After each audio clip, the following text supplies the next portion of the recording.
Hello again, I'm Anthony Cusimano as always, and to my right, a very different Alex, one who goes by the name of Alex Verity, who's here today to talk to us about Backup Exec, a dearly beloved product by many of our customers and something you happen to be an expert in. Something very near and dear to my heart, for sure. Okay. So let me show you some things that are new with the product, if you don't mind. I'd love to see it. Awesome. So right here, I got Backup Exec 20.4. Okay. The newest version of Backup Exec that just came out in the last couple of weeks. So pretty exciting. That is pretty exciting. Yeah. So the very first thing on this, shows a pop-up of all of the things since the last version that came out. And something I really like to talk about is Ransomware Resilience. Okay. So that's a conversation that I've been having across the board with a lot of my customers.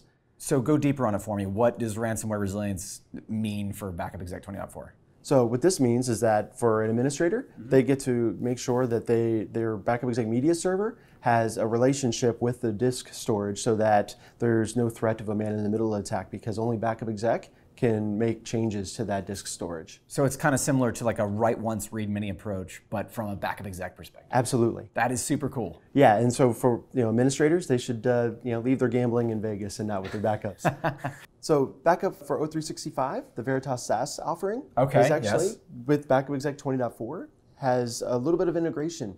And let me show you a little bit about that. And so this, I'm guessing, is using SAS Backup. Yes. Okay. So with this, treating Backup Exec more as like a platform where it's more than just backup. It gives you the ability for some insights into other things that are going on in your environment. Okay. So as you can see, right from the global settings, you have a link directly to SAS Backup.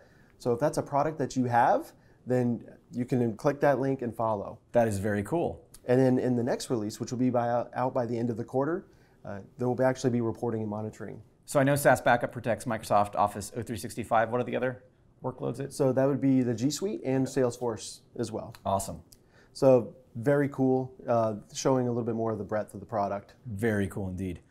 So the next thing I'd like to show is a little bit about some insights that you can get with Backup Exec. Everyone loves insights. Yes.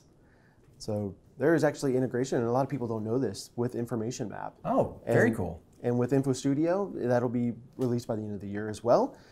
So this is literally all you have to do from a Backup Exec side is just fill out the server information, port information, and it'll send metadata to InfoMap so that you can get more information about your unstructured data in your environment. So that seems pretty simple. All you need is a server name, port, login account, and you're hooked in with Information Map. What kind of information would we be able to access through Information Map? So you'd be able to find information on like orphan data or the data that has been stale or hasn't been changed or modified in a certain amount of time, so that you can identify it, locate it, and take action on it. Would they be able to find the unauthorized copies of Unreal Tournament 2004 lying in our ecosystem? Well, I mean, you don't want to do that too much, right? Right. I mean, people got to have that, right? Me is all I'm saying. People need that in their lives. Oh, well, we all got to have fun. But for the administrators, yes, you can do that. Okay, very cool. So those are two of the very cool things that just kind of show, again, the breadth of the product and that it can do more than, give you a backup solution. Well, this is super great. Thank you so much for sharing this with us, Alex. Yeah, no problem at all. All right, awesome.